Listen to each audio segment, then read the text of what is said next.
So ప్రధాని మోదీ అయితే చాలా ఉద్విగ్నంగానే ఆయన స్పందించారు.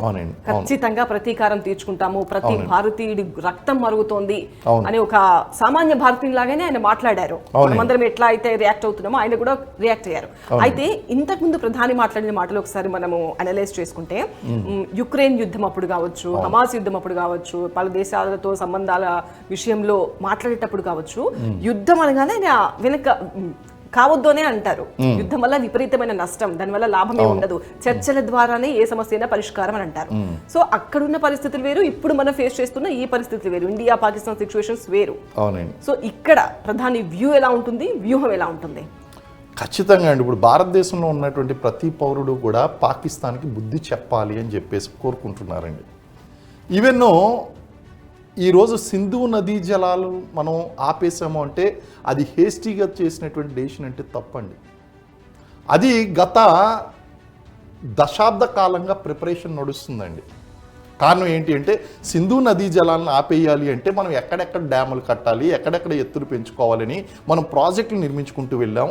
ఒక అవకాశం కోసం చూస్తున్నాం. To the what extent India can go అనేటువంటి చూపించడం కోసం మనం ఒక దీర్ఘకాలికమైన ప్రణాళిక నడుస్తుందండి.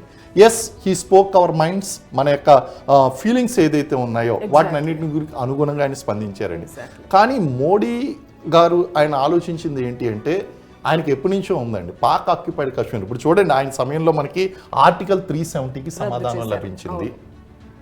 అలాగే అనేక కాశ్మీర్లో జనజీవన స్రవంతిని నార్మల్ జీవితాన్ని గడపడంలో చాలా హ్యాపీగా ఫీల్ అవుతున్నారు. వాళ్ళకి ఉపాధి దొరుకుతోంది, పర్యాటకం పెరిగింది, సాధారణ జీవితం గడుపుతున్నారు, చాలా హ్యాపీగా ఉన్నారు. సో ఇదే వాళ్ళకు పాకిస్తాన్ వాళ్ళకు కన్నుగుట్టి నచ్చట్లేదండి. ఇప్పుడు ఎందుకంటే సైలెంట్ గా ఉంటే ఎవరి పని వాళ్ళు చేసుకుంటూ ఉంటారు. ఏదో ఒక వాళ్ళకి అండ్రెస్ట్ ఉంటేనే వాళ్ళకు పాపం గడుస్తుంది. 100% ఏదో ఒక అండ్రెస్ట్ క్రియేట్ చేయాలనేనా? 100% అండి. మీరు అనాలిసిస్ చేసింది చాలా కరెక్ట్. కారణం ఏంటంటే, వీళ్ళు ఎకనామికల్గా స్ట్రాంగ్ అయినట్లయితే ఈ ఉగ్రవాదులు ఎవరైతే జిహాద్ ప్రారంభించారో ఈ జిహాద్లో జాయిన్ అవ్వడానికి ఎవరు ఉగ్రవాదులు ముందుకు రారు. అసలు భారతదేశంలో నోట్లు అనేటువంటివి రద్దు చేయడం ఏంటి, ఇక్కడ రాళ్ళు రువ్వడం ఆగిపోవడం ఏంటండి యువత అంటే? చూడండి, అంటే ఏంటి రూట్ కాజ్ ఎక్కడుంది? నిరుద్యోగము, పేదరికము. సో నిరుద్యోగం, పేదరికం లేకుండా చేయాలంటే ఉగ్రవాదం లేకుండా చేయాలి. అలాగే వీళ్ళకి టూరిజం డెవలప్ చేయాలి, అక్కడ ఎకనామిక్ ప్రాస్పెరిటీ తీసుకురావాలి. ఆ యువత అంతా కూడా ఉగ్రవాదం వైపు వెళ్ళకుండా చూడాలండి. ఇది చూసి తట్టుకోలేక వీళ్ళు మళ్ళీ తిరిగి కాశ్మీర్ని నిప్పులు కుంపటిగా మార్చాలి అనేటువంటి ఉద్దేశంతో వాళ్ళు చేశారు. That is the reason. Root cause ఎక్కడుంది అంటే, నేను చెప్పాను, పాకిస్తాన్ మన మ్యాప్లో చూపించుకుంటున్నాం చాలా గర్వంగా, కానీ మన అధీనంలో లేదు. ఇది మనకు అవమానం అండి. కాబట్టి నెక్స్ట్ ప్లాన్ ఆఫ్ యాక్షన్ పిఓకేని దృష్టిలో పెట్టుకుని ఆయన ఖచ్చితంగా ఈజ్ వెయిటింగ్ ఫర్ ఆపర్చునిటీ అండి. కాబట్టి నెక్స్ట్ యాక్షన్ ఏంటి అంటే పిఓకేని స్వాధీనం చేసుకోవడం.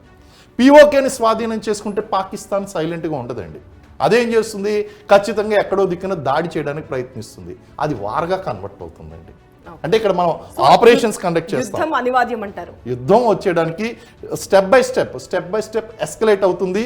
యుద్ధానికి వెళ్ళేందుకు సూచనలు కనిపిస్తున్నాయండి. ఓకే, ఒకవేళ యుద్ధం అంటూ వస్తే ఎన్ని రోజులు ఉంటుంది? ఎందుకంటే ఇప్పుడు రష్యా యుక్రెయిన్ యుద్ధం, హమాస్ ఇజ్రాయెల్ యుద్ధం, ఇవన్నీ చూసి అక్కడ పరిస్థితులు, అక్కడ కనిపిస్తున్న వార్తలు అవి చూసి భయపడిపోతున్నారు జనాలు. యుద్ధం అంటే ఎవరికి ఇష్టం ఉంటుందని కాదు కదా, అమ్మో ఈ స్థాయిలో ఉంటుందా యుద్ధం వస్తే అనేది. సో ఇక్కడ పరిస్థితులు వేరు. మరి 2-3 ఏళ్ళు ఇక్కడ కూడా జరుగుతుందని మనం అనుకోము. ఒకవేళ యుద్ధం వస్తే ఎన్ని రోజులు జరగచ్చు? ఇది కంప్లీట్గా మనం క్లోజ్ చేసుకునే, నిజంగా ఫుల్ ప్లేజ్డ్ వరల్డ్ వార్ టైప్లో వచ్చేసింది, మనం దేశాన్ని నాశనం చేసేయాలనుకుంటే, పాకిస్తాన్ని నాశనం చేయాలి అంటే కనుక 3 రోజులు ఫినిష్ చేయొచ్చండి. కానీ మన ఇంటెన్షన్ పాకిస్తాన్ని నాశనం చేయడం కాదు, పాకిస్తాన్కి బుద్ధి చెప్పడం.